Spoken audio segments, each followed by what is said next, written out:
Qu'est-ce que les fascias? Ce sont des tissus conjonctifs présents dans tout notre corps, directement sous la peau et plus profondément. Chez un adulte, ces membranes blanchâtres pèseraient une vingtaine de kilos. Les fascias enveloppent nos muscles, nos tendons et nos organes. Ils soutiennent nos os. Ignorés et sous-estimés pendant des siècles, ils suscitent aujourd'hui un grand intérêt car ils joueraient un rôle central dans notre santé. Serait-il la cause et la solution de l'affection la plus répandue actuellement? Thomas Myers est persuadé que les mystérieux fascias forment un réseau continu et sont reliés les uns aux autres par de multiples lignes. De la tête aux pieds, d'une main à l'autre en passant par les épaules, et même sous forme de spirale dans le tronc.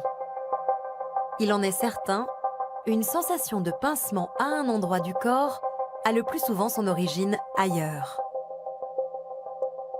Ce que Thomas Myers et Jan Wilke étudient chacun à sa façon, cet homme en a livré les premières images. C'est au cours de ces opérations que le docteur Jean-Claude Guimberteau, chirurgien spécialiste de la main, a découvert le fascinant réseau qui enveloppe tout notre corps. Quand vous faites de la chirurgie tous les jours sur les systèmes de glissement, vous observez le tissu conjonctif. Mais comment fonctionne le tissu conjonctif? Voilà une question à laquelle jamais personne n'a répondu. Et comme je voulais développer un système de reconstruction des tendons, faisant appel à ce système de glissement, j'ai essayé de comprendre. Nous sommes véritablement un réseau fibrillaire. Et ça, de la surface de la peau jusqu'au plus profond de l'os et des cellules, tout est lié par une organisation fibrillaire dont le diamètre est extrêmement variable, mais continu. Il n'y a pas d'espace libre. Tout est en continuité. Voilà. Regardez comme c'est beau. Vous voyez? Fascinantes du point de vue esthétique, ces images donnent à voir la variété de formes et de couleurs de ces structures tissulaires, en mouvement permanent et en réorganisation perpétuelle. À quel ordre obéit ce gigantesque réseau apparemment chaotique? Quel sens et quelle fonction ont les fascias? Grâce notamment au professeur Stecco, nous savons que les fascias sont omniprésents dans le corps, sous les formes et les natures les plus diverses. Les fascias superficiels se trouvent directement sous la peau. Les fascias profonds entourent nos muscles, mais également les fibres musculaires. Cette peau blanchâtre enveloppe aussi nos organes. Même notre cerveau est tapissé par ce mystérieux tissu conjonctif. Voilà, nous avons réussi à isoler le fascia thoracolombaire. C'est probablement le fascia profond le mieux connu que nous ayons dans le corps, parce qu'il est actuellement étudié par de nombreuses personnes. Ce fascia semble effectivement être à l'origine du mal de dos, le mal de dos non spécifique. Le fascia thoracolombaire est l'un des plus importants de notre corps. Mais comment un fascia peut-il occasionner des douleurs? Pourquoi cette enveloppe tissulaire nous cause-t-elle tant de problèmes? C'est aussi ce que veut comprendre Robert Schleip, l'un des spécialistes allemands du fascia. Depuis qu'il sait comment les fascias sont reliés les uns aux autres et à quel point l'activité physique est importante pour le tissu conjonctif, il saute à la corde plusieurs minutes par jour. L'activité physique est bonne pour la santé, mais elle s'avère aussi être essentielle pour les fascias. Pour rester libre et ne pas subir d'enraidissement, ces tissus ont besoin d'une stimulation régulière. C'est la principale leçon. Or, la sédentarité au travail, quand elle n'est pas compensée par une activité sportive suffisante, entraîne souvent des maux de dos. Y aurait-il un lien de cause à effet entre les adhérences faciales et les douleurs dorsales? Pour le savoir, nous nous rendons à Boston. C'est ici que s'est tenu il y a 10 ans le premier congrès international sur le fascia. Le professeur Hélène Langevin de la Harvard Medical School y a participé. Cette spécialiste du fascia de la première heure a d'abord été médecin clinicienne. Impuissante à soulager ses patients souffrant de mal de dos chronique, elle s'est alors lancée dans la recherche.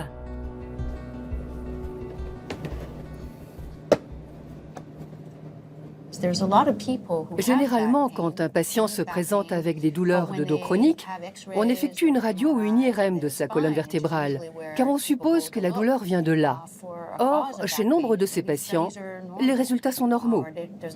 À l'inverse, de nombreux patients avec une IRM catastrophique, avec des disques abîmés, ne souffrent d'aucune douleur. Alors nous nous sommes dit, et si c'était le fascia thoracolombaire? C'est la grande structure du dos qui relie les épaules aux hanches. C'est une large bande de tissu conjonctif. La structure de tenségrité permet une meilleure compréhension du fonctionnement du système facial en tant que système global. Comme vous voyez, elle est constituée de bâtonnets et d'élastiques. Les éléments sont assemblés de sorte que les bâtonnets ne se touchent pas entre eux, mais sont maintenus en place par les élastiques.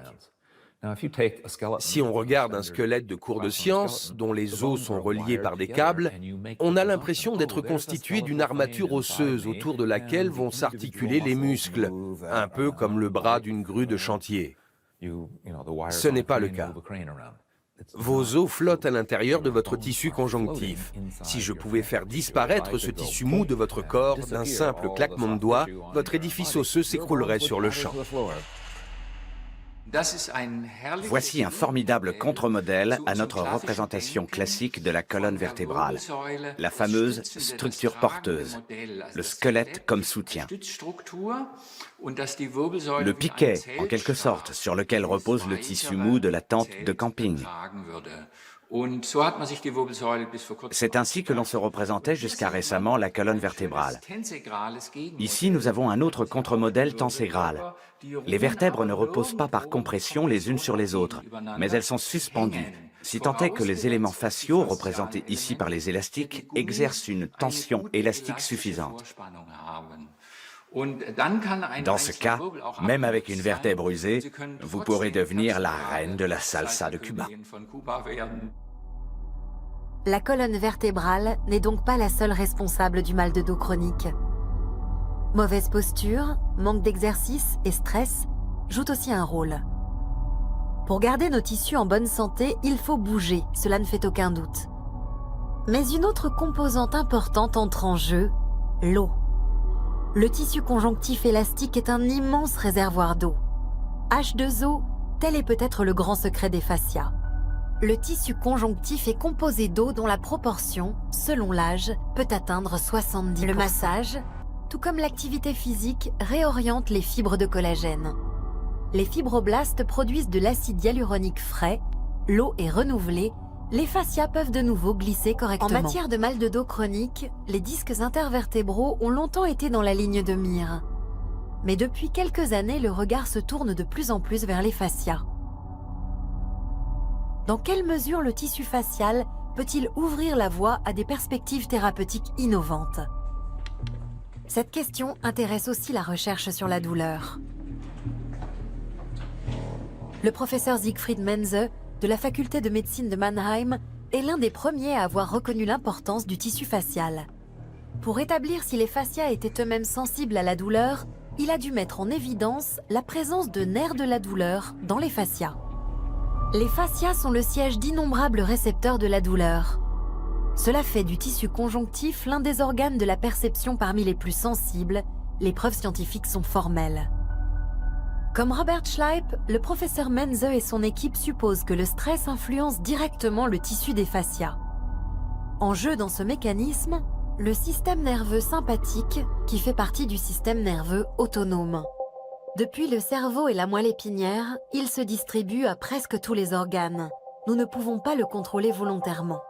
Activé par le stress, il prépare notre corps, comme jadis, à la lutte ou à la fuite. Nous savons que la douleur ressentie au niveau des fascias peut être déclenchée par une stimulation excessive et remonter via les voies nerveuses jusqu'au cortex cérébral où elle est perçue.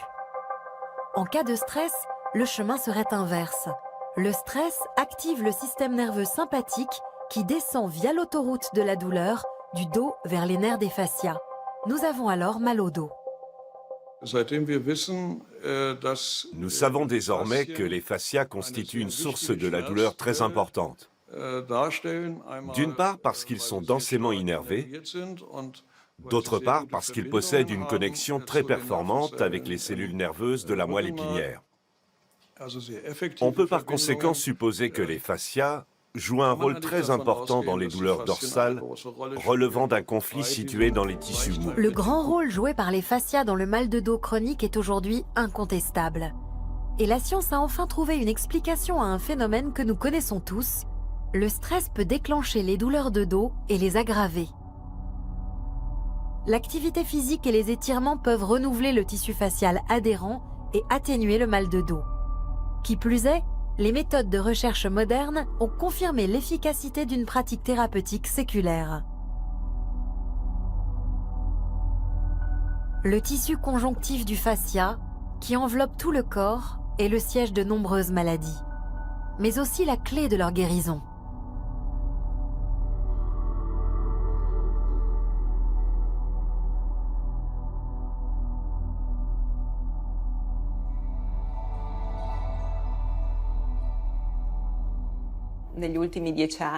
Ces 10 dernières années, les travaux consacrés au fascia ont connu une croissance exponentielle.